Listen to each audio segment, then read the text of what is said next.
your Lake Avenue, which will help to foster a more pedestrian retail environment, which some of the other cities are grossly trying to do at this point. 1.3.7 talks about promoting high-quality retail office and mixed use, defining mixed uses to encourage the downtown area, providing for mutually reinforcing commercial uses to encourage, those are also encouraged in the DMU, encouraging a more pedestrian character to your downtown commercial area and enhancing that. Again, we're consistent with 1.7.3, supporting redevelopment plans, which Mr. Waters mentioned. What you're attempting to do in the DMU, that's exactly what we're doing, consistent with 1.7.3. Your transportation element talks about discouraging urban sprawl through private redevelopment in the downtown area. What we're doing here is we're creating a more public use of something that right now is not being used at all. But as a multifamily development would be a private use. We have public areas, we have restaurants, we have retail areas that can be utilized by the entire city. Your second criteria, the rezoning cannot be contrary to the established land use pattern. The reason that I showed you those pictures was to show you what is around us. These buildings are in scale, exactly in scale with what is around us. Our uses are consistent with the intent of the DMU. This just will give you an understanding of what's around us. To the north, we have DT. To the south, we have MF30. To the east, we have actually DT and MF30. And to the west, we have DT and MF30. We're consistent with all of that. We're certainly consistent with everything that's in pink, which is the downtown mixed use.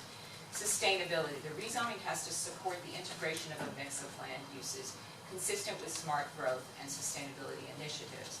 Approval of this rezoning will allow for the reopening and expansion of the historic hotel, which has stood empty and has been deteriorating for the past 10 years, and even before that.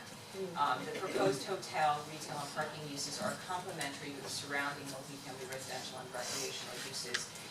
The Gulfstream condo was not designed to sustain themselves with their own parking. My client has committed and agreed to incorporate a parking component into their structured parking in order to assist the Gulfstream condo. Again, what we're trying to do is we're trying to integrate their use with our use, but frankly, we're trying to integrate their use with the rest of the communities because they require parking that they don't have, so we intend to take care of it with this request. The next criteria, you must have adequate public services and infrastructure in order to approve this. Your staff has adequately and thoroughly reviewed infrastructure, whether it's water, sewer, schools, etc. Schools are not applicable in this instance, to determine that your infrastructure is available and you have the capacity to serve this. So this criteria is not applicable, really. Compatibility. We talked about what's around us. Again, this is a flat map showing you entirely compatible, particularly with the step-down approach. There was a lot of discussion in the last meeting, in the Historic Preservation Board meeting, from both the community and the board. There was a concern that this rezoning could have the potential of intensifying the use on First Avenue. Because this entire site is in a historic district, we couldn't do that. Your Historic Preservation Board, and William touched upon it at the last meeting, your code already protects you from something like that from happening, because when we come forward with a site plan, we have to go back to the Historic Preservation Board as well as others, and we have to demonstrate through your code that the buildings that are built are not simply architecturally compatible, but are physically compatible. The way they are located, they are compatible to our neighbors in the way of setbacks, design, scale, volume, and massing. All of that will be addressed in the site plan, but your code requires it already.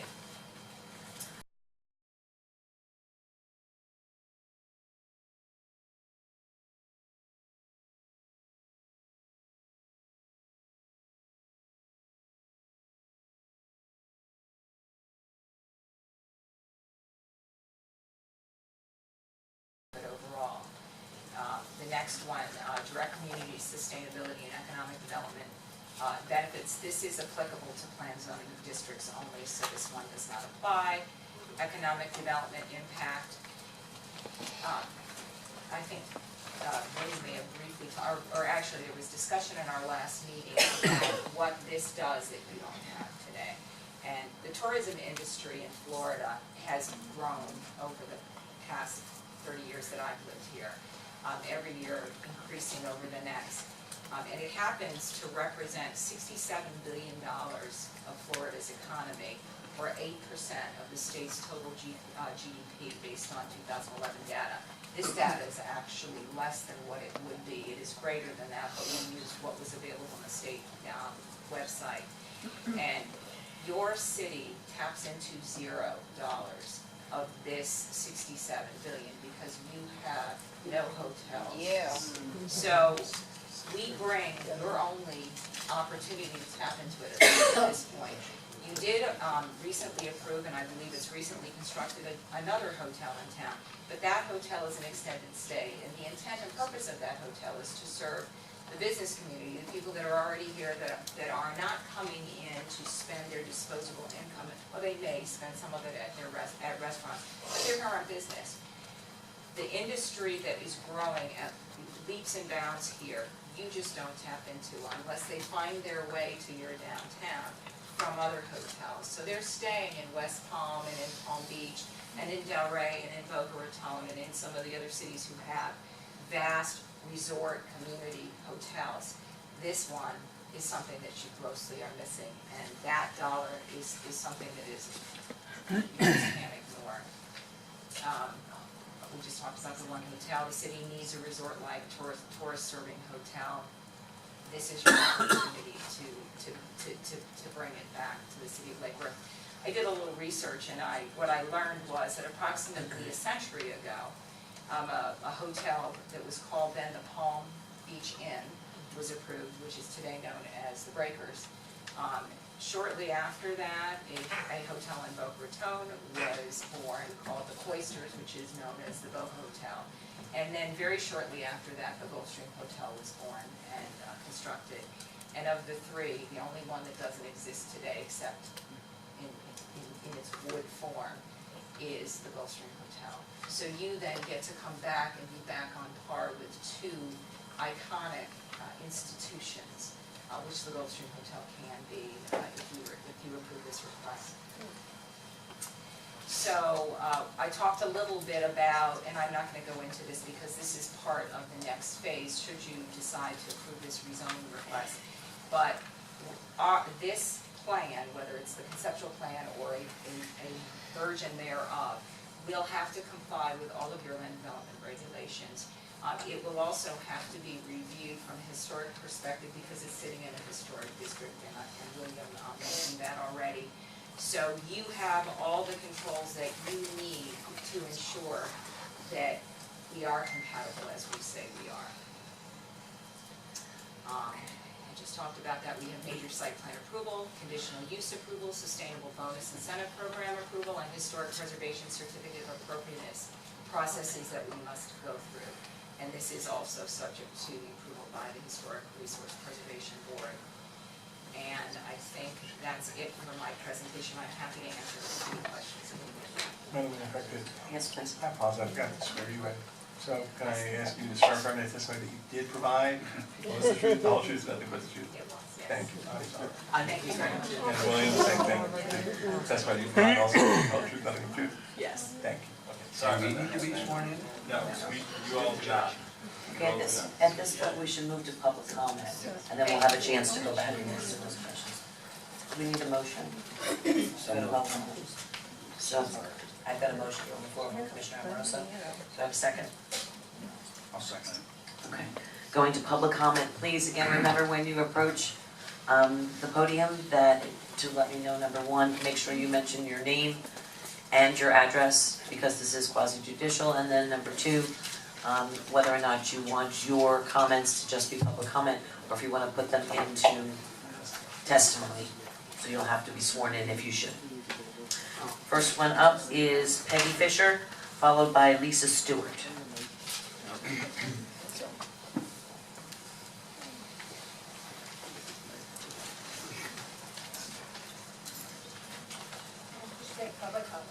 Just public comment. Public comment. You're gonna call public comment at the end. Wait, Pardon me? come back? Public comment is all gonna be at the end. You want me to wait? Wanna wait till the end? Yeah, Okay, so then we don't need to get everybody standing up, I can just ask them from here and they can let us know. Would you like, Ms. Stewart, yours for okay. Public comment or testimony? testimony? Excellent. Would you please raise your right hand? And you swear or affirm any testimony that you give tonight will be the truth, the whole truth, nothing but the truth? Thank you. Good evening. Can you, And your name? I'm Lisa Stewart. I live at 1232 North L Street, not too far from the Gulfstream. I'm really not terribly opposed to this plan, but what I'm opposed to is approaching it through the back door.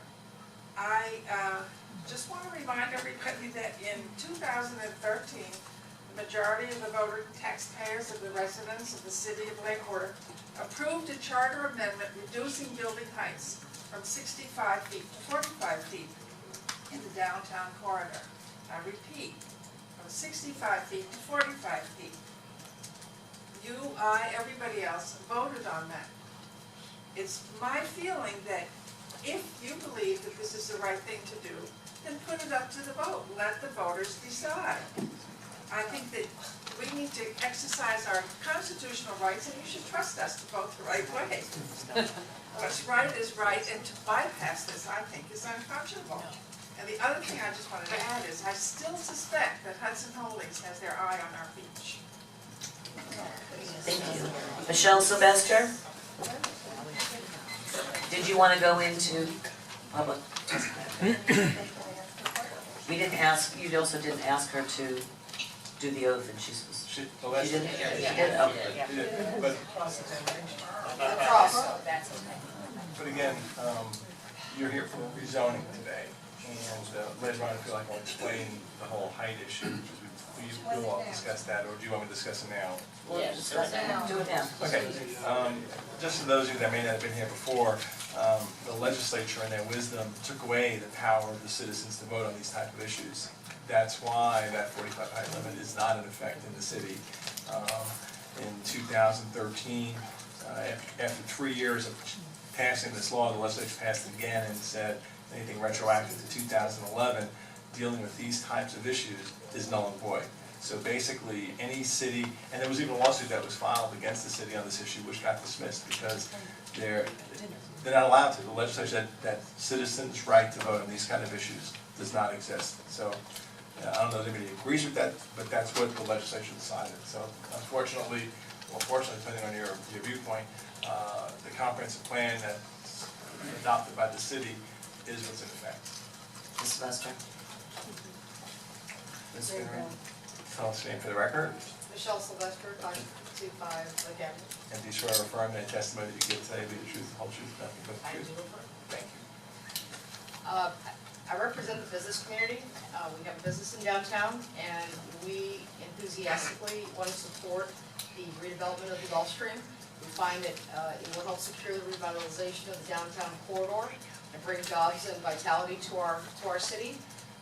We support the Historic Preservation Board recommendations as compatible and harmonious with the historic nature and integrity of this neighborhood. And given what we were just told by our legal counsel, then I would wholeheartedly support passing this ordinance and allowing the project to continue. Thank you. Roseanne Malakates, do you wish to testify as just public comment or on the record? Yes, Ready? On the record? yes. Okay, thank you. I'm gonna ask that every time, so just be ready.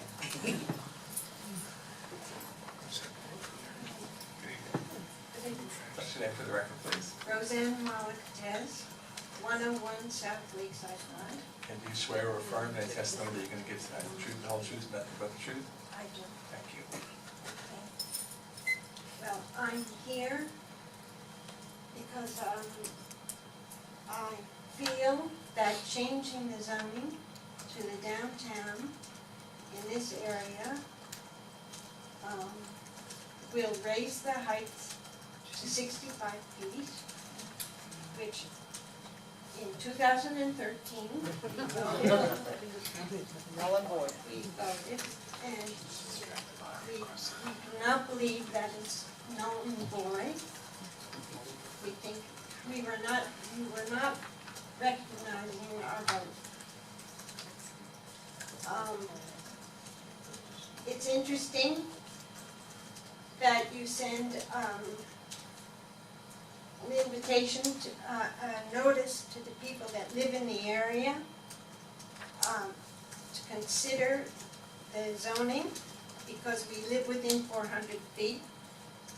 But in order to show the interest of the whole city to keep it low rise, you don't take any consideration to them. And why just the local people around it things get consideration to talk about this or file, when it really concerns the whole city. We want this project to be done correctly. We want it to be done. But the only thing we want is that the charter amendment, not comprehensive plan, which can change with different sitting board members. Anybody can change that. But we went for the charter amendment. And the application to it, to the comprehensive and the land use and all this changed in October, changed in 2011. I think you do not respect your voting public, and we haven't forgotten that. Thank you, ma'am. Gail Silverblatt, did you want testimony? Testimony. Okay, thank you. Hello. Name for the record, please. Gail Silverblatt, 414 North Oak Street. You swear or affirm any testimony that you give the truth, the whole truth, nothing but the truth? I do. Thank you, ma'am. Thank you. It would be wonderful to have the historic Gulfstream Hotel open again in Lake Forest. Hudson Holdings should be encouraged to prioritize their efforts into starting the remodeling of the interior space as they spoke about when announcing their purchase a year and a half ago. Their request for rezoning the lots just to the west of the historic hotel is troubling. The rezoning of the multifamily residential to downtown would allow them to build 6 stories across from 1- and 2-story residences. On the southern portion of the lots to be rezoned, the developer's representative claims he will only build a 2-story parking garage with parking on the top. But if the commission approves the upzoning, 6 stories would be allowed instead of the current 3-story limit. The rezoning will allow 80% impermeable surface coverage, 60% coverage of structures, and with the rezoning comes a reduction of the building setbacks, creating an incompatible structure in a residential historic neighborhood. Recently, Delray Beach's staff told their city commission that if a developer can't meet the proposed setback requirements, the developer is building too much for the site. The Lake Forest city government is correct in wanting to encourage the redevelopment of this historic jewel, but that doesn't mean that it has to allow an overly tall and dense project that would negatively impact its immediate neighbors in the historic residential neighborhood. Thank you. Do you have any questions? No? Good. Mary Lindsay, did you want? Is she here? She's gone? Okay. John Pauley Jr., did you want to testify? Gone? No. Mary Ann Polisi, did you want to testify or public comment? Testify? Okay. Glenn?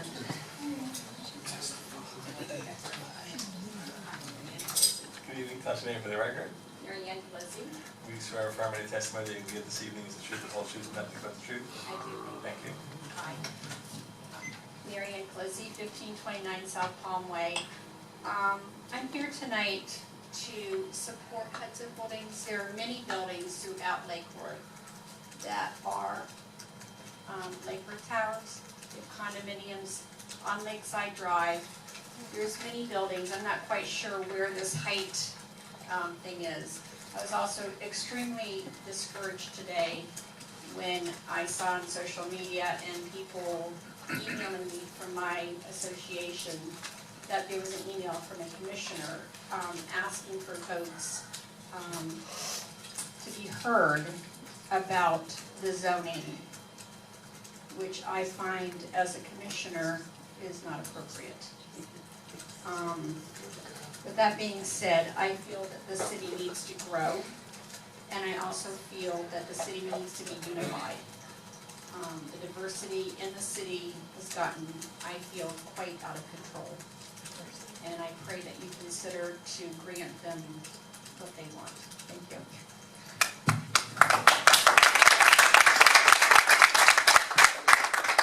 Mark Herbert. Sir Mark Herbert. This is, I think I can read it, so I'll put it into the stack for, okay. Joanne Golden, would you like to testify? Sounds so scared. Would you like to testify? Joanne Golden, 502 North Palmway. You swear or affirm any testimony you give this evening, be the truth, the whole truth, and nothing but the I truth? affirm.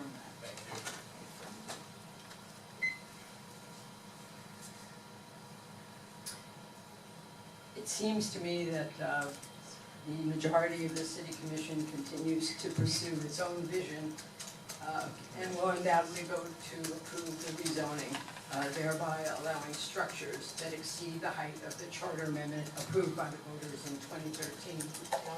These zoning changes will greatly impact the low-rise nature of the surrounding area. Once a building is up, as you can tell by those other buildings that unfortunately were built a long time ago, before the residents got involved with trying to change the charter so that those heights would be restricted in the downtown core. These zoning changes will greatly impact the low-rise nature of the surrounding area. Once a building is up, it remains, and so does its overwhelming presence. If 3 votes on the city commission can rezone this area, without your approval, they can rezone your neighborhood. Any economic impact or benefit of this project is outweighed by the impact on the surrounding residents and on our city as a whole. We can find a better way to obtain the 8% that tourist dollars bring into the city without destroying the fabric. Right in the chambers, please. Without destroying the fabric of our city. And I would hope that the residents of the city that are in attendance here today can allow people to speak without interrupting them. And the fact that this zoning change is against the charter that we voted on. It was not a land development regulation, it was not a map change, and the charter amendment is a charter amendment. It's on section 4, chapter 4 of our charter, section 11, and there is a little footnote in there that said we did vote, and that vote should stay, and we remember it. So, thank you. Thank you. Christina Morrison? You want to go on record? Sure. That's your name for the record. Christina Morrison. You swear or affirm any testimony that you're going to give this evening, be the truth, the whole truth, and nothing but the truth? I do. My name is Christina Morrison. I live at 2809 Florida Boulevard in Delray Beach. I represent several landowners in Lake Worth, and most of my work, as you probably know, is done in the Lake Worth Park of Commerce. I brought over 20 companies to the Lake Worth Park of Commerce over the last several years. This is an existing historic building that's been sitting empty over 10 years. It is in such a condition, it needs to be revitalized. When this hotel was open, it was a place where people walked to get a drink, to go to lobster night. Monday night was lobster night. I mean, it was a great atmosphere. That can be brought back to the city. A vibrant downtown needs a hotel. It needs to have the commerce that a hotel brings, the tourist dollars, the visitors, the walking on the streets and the shopping in the shops and the eating in the restaurants.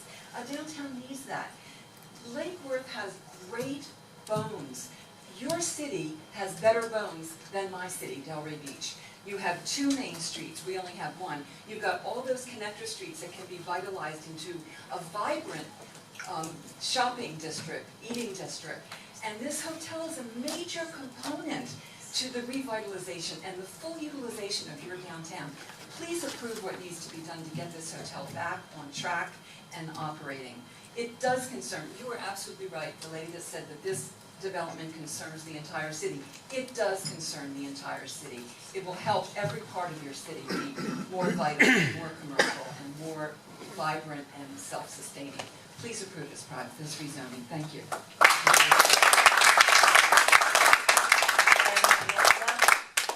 Tammy Panza? Oh, she wrote something, so I'll add that to the list. David Sims, would you like to? Public comment? For public comment, okay. Noam Brown, would you like to testify, sir? Sure. Okay.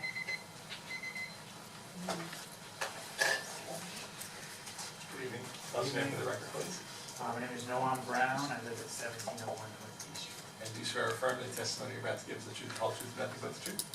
Thank you. So I'm here just to, I would have actually been standing here with my 9-year-old, 4th grader, if it weren't so late. He wanted to come to this meeting tonight. We knocked on doors a few years ago to limit the building heights. He walked with me. He actually probably wouldn't really care less, you know, what the building height is there. I think the Empire State Building a few years ago. If we built another one of those in this same lot, I think he would think it was pretty cool. But the reason why he wanted to come tonight is because, and that's a big deal for him to want to come to one of these, honestly, really. I tried before, is because he just could not understand why, if people voted for something, why why it would be flipped. I understand the legislation and null and void and all of that, but he doesn't understand why the representative government wouldn't reflect the will of the people.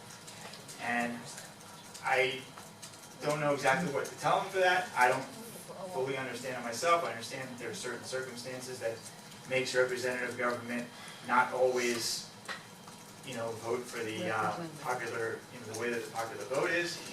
But I do feel like this is an opportunity, regardless of whether the amendment is null and void, but this is an opportunity for this governing body to consider that, and despite, this contract, to consider the will of the people, when deciding your vote. So I appreciate your time. I hope you consider the comments. Thank you. Thank you. Betty Resch, did you want to testify? Sure. It's become very fashionable. So this is the record, please. Yes. Your name?